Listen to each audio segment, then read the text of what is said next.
Respected Mata Atanand Pran ji, Mata Divyanand Pran ji, Mata Bhavani Pran ji, Mata Bhav Pran ji, Yamini, my friend Mr. Handa ji who is sitting there, and my pranam to you all, the main, the key persons of today's gathering, the distinguished members of the audience. But here I must make an appeal to you. To be more effective, both of us, all of us, we have to tune our frequencies to each other, to match each other.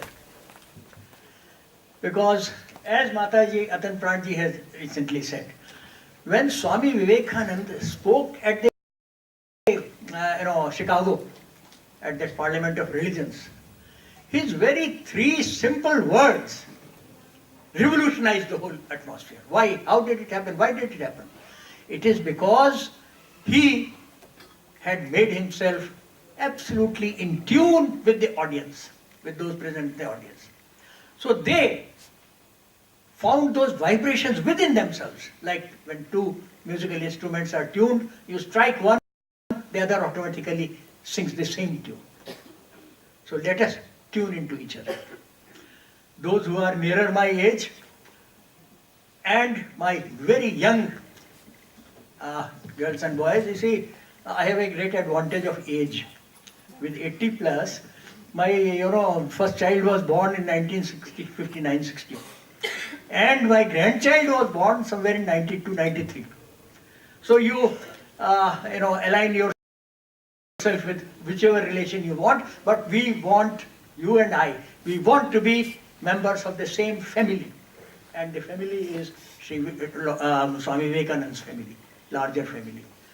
Once we are members of the family, my words will have different meaning, because I speak here with great humility in presence of such learned and devoted, and they will speak is all what I have learned from them. Therefore, and with the great humility I speak, and I need your tuning to make my, whatever I say, meaningful. Now let us come to the last acts. The subject is stages of life in modern perspective, and that has to be done in the context of Vedanta in everyday life. So now two questions arise. First is, what is Vedanta, and how this 10,000-year-old propounded theory how is it still relevant to us? How is it in the modern times? And secondly, life. What is life? What is the purpose of life? Life is a journey from cradle to grave. But then, what is our direction? What is our goal? Where do we want to reach in this short life? Now, these are the questions. Let us discuss it. But before we discuss, we all, Indians, suffer from one great calamity. And that happened a few centuries back when we started getting dominated by foreign invaders. Our culture got suppressed, but then our people were very wise. They developed a shell to protect the inner core. And so, through culture, our philosophy has survived. But we are still within that core, because the British enslaved not merely our bodies, but our mind also. And that was done by a great Britisher, for his own country, Lord Macaulay. He replaced our system of education, a holistic education he replaced, by the British system of a classroom where one person comes, delivers lectures and goes away, finished. Whereas our gurus were, so we have lost our moorings. We have to regain that. And therefore, it is necessary for me to spend some time on telling about the basics to understand what we ought to do, what are the stages and what we ought to do in those. Stages are very well known. We have divided our lifespan into 4. The first quarter is the Brahmacharya ashram, second is Grihastha ashram, then Vanaprastha and Sannyas. But what do they imply and what we have to do practically, not merely, words of wisdom only. No, what we have to do, a practical roadmap, that is to be understood. But it has to be understood in the backdrop of the history, our historical past, and our ignorance, because our system of education has been lost. As Swamiji has said, it is the education which is vital for this thing, but we have lost that. So now let me just count out, just count on the fingertips, the essentials of Vedanta. Now, how did our ancients and ancients of great men of the other countries, what is the difference? Biologically we are similar. The only difference is, you imagine, in good old days, 10,000 years back, one person from India started his research looking towards east. And the other sage from the west, he started looking toward the west. By east I mean looking within. Who am I? The subjective knowledge.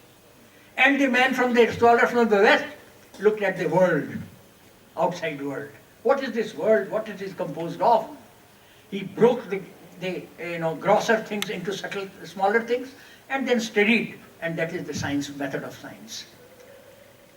All these are going to reach the same goal, but then the journey from gross to subtle has was taken to its conclusion by a very logical landmark by Einstein, and we'll come to that later. But the man from the east, he started looking, who am I? What is my purpose? What am I made of? That is the basic question. It's a subjectivity, because one is subjective, the other is objective. Same object can be seen in a different ways by different persons. Instead of these glasses, if I wear red glasses, I will see everything red, although it is not so.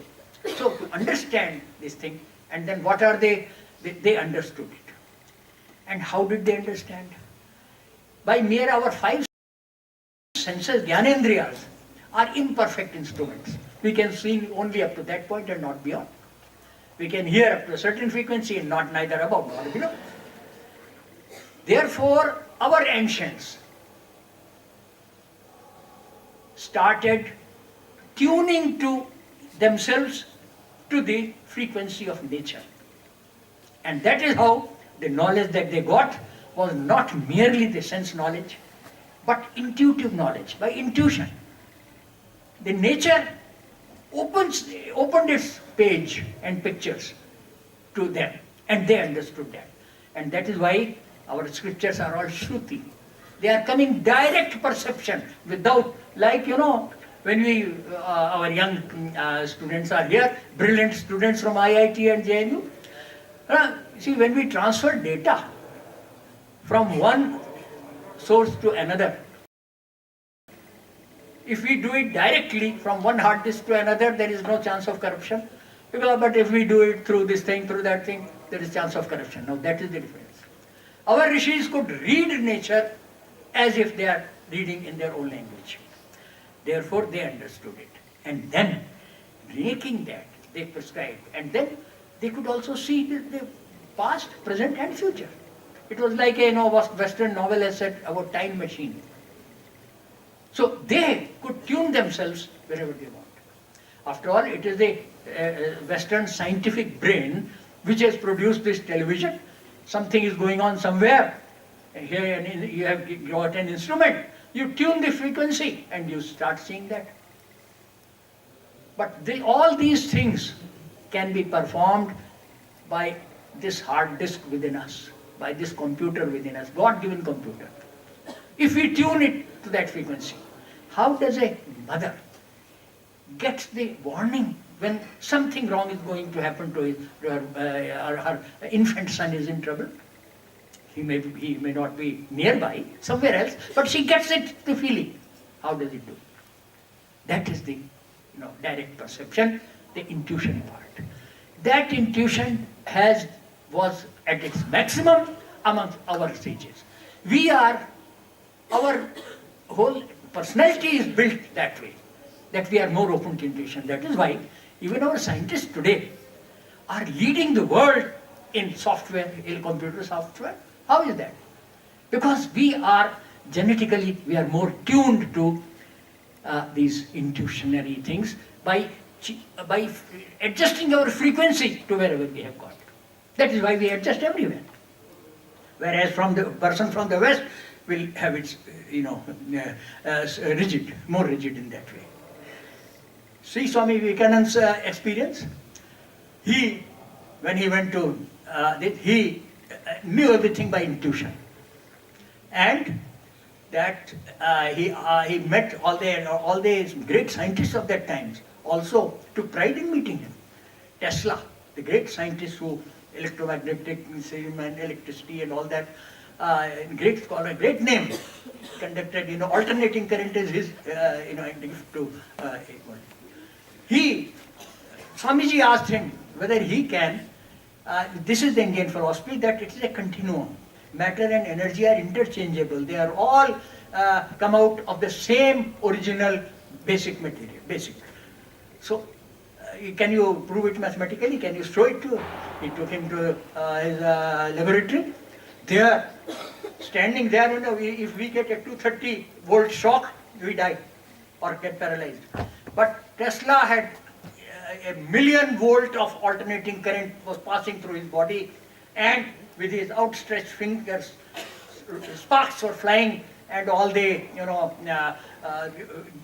copper discs there were glowing, and all things were happening. That was his spectacular demonstration of science, and how such high voltage does not affect the human being. The skin effect, as they call it. But ultimately, he was unable to crystallize it into a formula. And so, instead of admitting his failure, and that's another, another trait of those in the West. He said, no, your philosophy must be wrong. Because I cannot perform this experiment, therefore your philosophy will be wrong. But later, another great scientist, who was also well versed in Gita, Einstein, just worked and gave out his theory, E is equal to mc square. And that proved that there is interchangeability. And when there is interchangeability, there is a common origin. This is a logical thing. That is of great importance to us to understand this common origin of us all. And what is that common origin? Consciousness, the power of consciousness. That is the original thing. It has evolved from one to many, and evolved into this world, outer world which we see, and the inner world within us. But they are both in tune because the mother is the same. We are like twins. We have to understand each other. And therefore, science is now ultimately coming. You see, the recent experiment which is going on. The boson, the particle, God particle as they call it. And see the matter of pride for us, the victory of Vedanta, that it has been named after Bose, our Indian scientist Bose, Indian thinker, who could resolve the difference between, the qualitative difference between subtle and gross.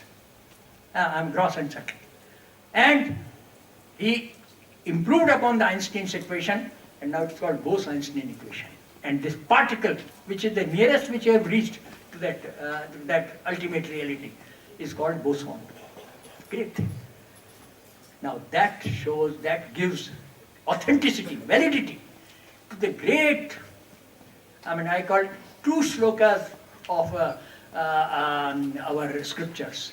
They describe the whole thing beautifully. The first one has been given by Ishopanishad. Isha vasyam idam sarvam yatkincha jagatyam jagat. The second part is its application. Ten Sakteni Gunjita is the application. But this is the Isha vasyam idam sarvam.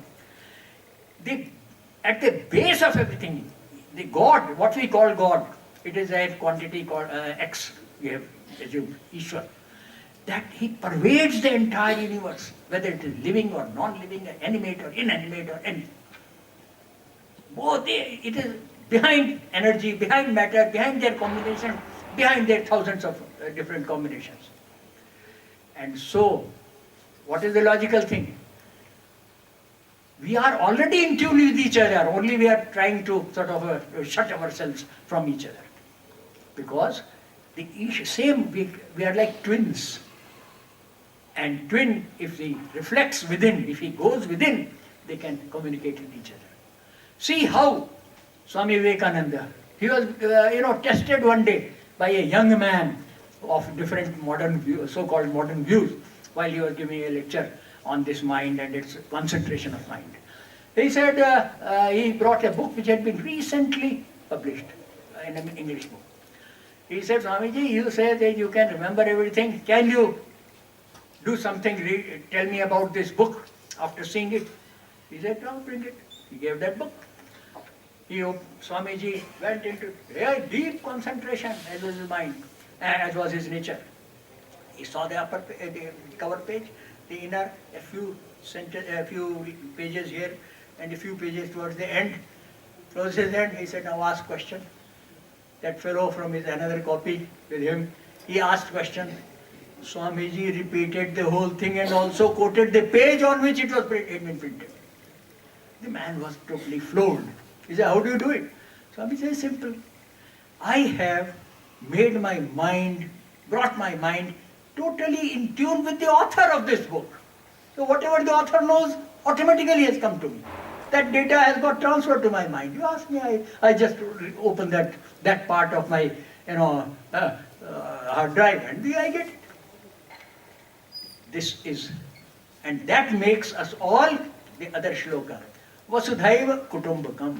The entire universe is but a family. Once you get that family thing, then it gives an entirely different perspective to each other. Words alone are not enough, but by becoming members of the same family, these words get added on, feelings get added on to the words. And with feelings, much can be achieved, everything can be achieved.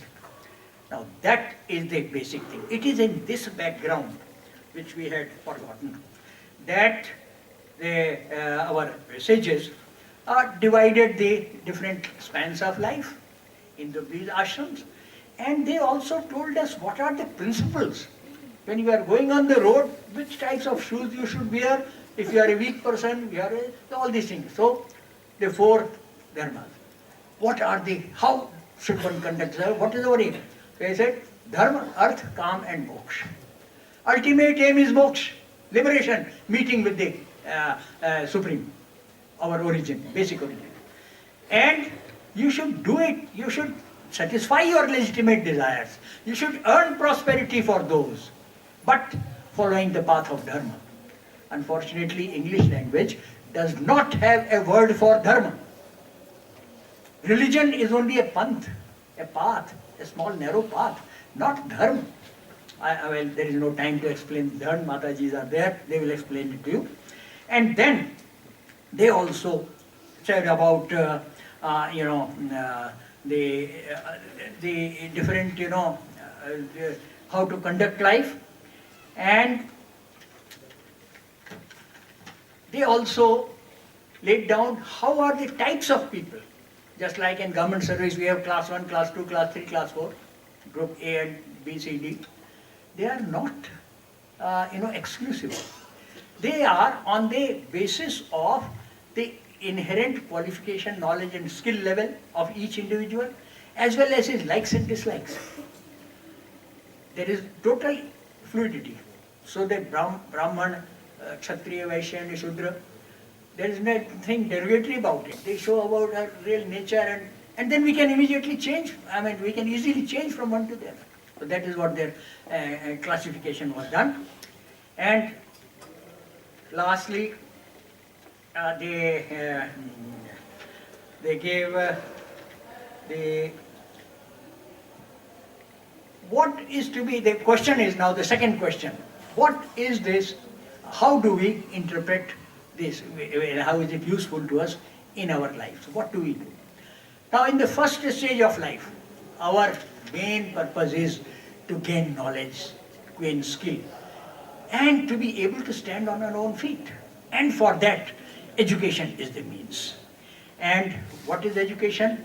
Mataji has shown some beautiful slides which it defined, but one thing is that education is the manifestation of the perfection already in man.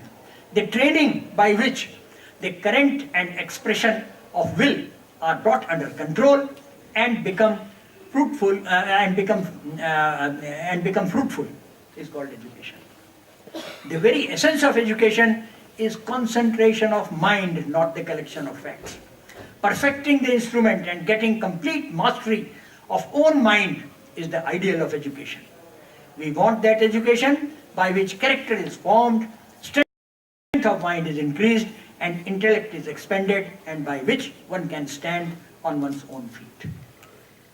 To get proper type of education is rare these days, but we are trying our best. In fact, now the next place where I am going is the Ramakrishna Mission in Delhi, where Smriti Irani ji is coming to inaugurate the training of teachers by Ramakrishna Mission under Swami Vivekananda's ideal. Teachers in values of life, human values. Ramakrishna Mission and Central Board of Secondary Education have entered into a memorandum of understanding by which Ramakrishna Mission will train all those schools which opt for this training throughout the country. 16,000 schools are affiliated, and that she is going to inaugurate today at about 12. So this is one big step already taken. We have crossed the biggest hurdle now. Now we have to build upon that. But we need not wait for those results. Here, you and I, this family here, present here, can do wonders. Secondly, one has also to understand the nature, svabhav. What is our svabhav? We are part of what? The basic Ishwar, we call it, or call X, call anything. Name giving is not there. The nature of that is more important. And we are only a part. The Jivatma is just a part of the Paramatma. And what is the nature of part between and relation between part and whole? Part always like to merge with the whole, go to the whole. Whole exerts an attraction for the part. See, any solid, even this, when it is free, what happens? It falls down. Why does it fall down? This is a matter, and the Mahat is the earth. Earth is pulling it. It falls down. What happens to water? You pour it anywhere. Its ultimate destination is the ocean, where it merges with the infinite and is at peace. Till then, till it reaches that, it will continue to struggle, go into a puddle, then get evaporated, rain again somewhere else, and then ultimate destination is the ocean. That is the resting point. Same with human being. Our ultimate destination is liberation, merging with the Supreme, whatever you call it, moksha, we call it, or struggling that way. If we fail, doesn't matter. If water gets into a puddle, doesn't matter. It will evaporate and again go back. So effort should be there. Persistence of effort should be there. And even friend Kejriwal said the other day, 3 days back I was watching on TV, he said two things very significant. He said, he's an IITian, So he said, okay, when I came from a very religious family and we knew all the traditions, but when I entered IIT, I read that as a science student and I thought all this is bakwas. What is it? Science isn't anything. But he said, after experiencing life and coming to this politics, he now is convinced that there is a higher power which is controlling our destiny. We have just a small role to play. And he said, I have learned another thing. Failure should not deter us. We should try again, keep on trying, persistent. That is what Swami Vivekananda said. And that is why he is again, after being given the title of a Bhaguru, he is again the chief minister now because of his persistence. And because of his realization that he is not everything, there is someone above controlling the destiny. We should only do our best Oh, that is the lesson for it. And what is the practical way for the young people today and even from the old? My generation up to my grandchildren's generation sitting there. The practical path has been given already by our great rishis. Patanjali is one who has given it. The Ashtanga Yoga. Starting with Yam, which is self-discipline, 5 principles of self-discipline. Niyam, 5 disciplines of a community society. Asan, Pranayam, Pratyahar, Dharana, Dhyan, and ultimate Samadhi. There is no time to discuss these things. It's a very interesting thing, but it will form the topic of yet another lecture to be arranged by Mataji. But my appeal to you is, Swamiji had made 3 promises. And why I am telling that is because, you see, if you are doing a normal thing, it is a normal thing. But if you link it to something great, it becomes a great thing. It becomes a great source of inspiration. A man joins the army, becomes a soldier. It's an ordinary thing to sort of earn his living. But when he goes to fight, and he is prepared to sacrifice his very life for the sake of defending his own people, defending his own country, it becomes glorified. It becomes a great thing. It becomes so exciting. It is remembered for ages if he does not survive, even if he does not survive. Why not we attach ourselves to something great? Swamiji gives us that opportunity. He made 3 prophecies towards the late 1890s. First was, 2 of them have come true. He said that India, freedom will come, as was explained, freedom will come to India in a very unusual way within 50 years. It happened in 1947. Exactly about 50 years later it happened. Unusually. Nobody was prepared, even our leaders were not prepared for that, but it came. Second thing what he said was, the way labor, etc. are treated downtrodden, there will be a revolution first in Russia and then in China. Nobody in Europe had thought about it, but it had come true. The third thing which he said was that the age of the physical is past. Physical strength. Dinosaurs were so strong. What happened to them? Gone. Finished. Swept away by the tide of time. Then comes intellectual mind, the strength of the mind. See what is happening. The strength of the mind, intellect is ripening and reaching its apex in the West. But then they have not been able to practice these disciplines, self-discipline and community discipline. That is why the wrong side of it is coming. And exploitation, greed, destroying the nature for their personal greed, going much beyond their needs. That is happening. So their end is also coming. Now the third basic dimension of human personality, physical, mental, then spiritual. India specializes in that spiritual dimension, Swamiji has said and shown. And our own history, tradition, everything, culture shows that. So Mataji has given all the description. Now the age of spiritual is coming, and Swamiji has said, it is the destiny of India, this country, that it will occupy its place at the top of the community of nations, and its destiny is to spread the knowledge of spirituality, which is the basic combining force for all, uniting force for all. This is now age of Asian resurgence is coming. It is now the opportunity. Let us seize this opportunity.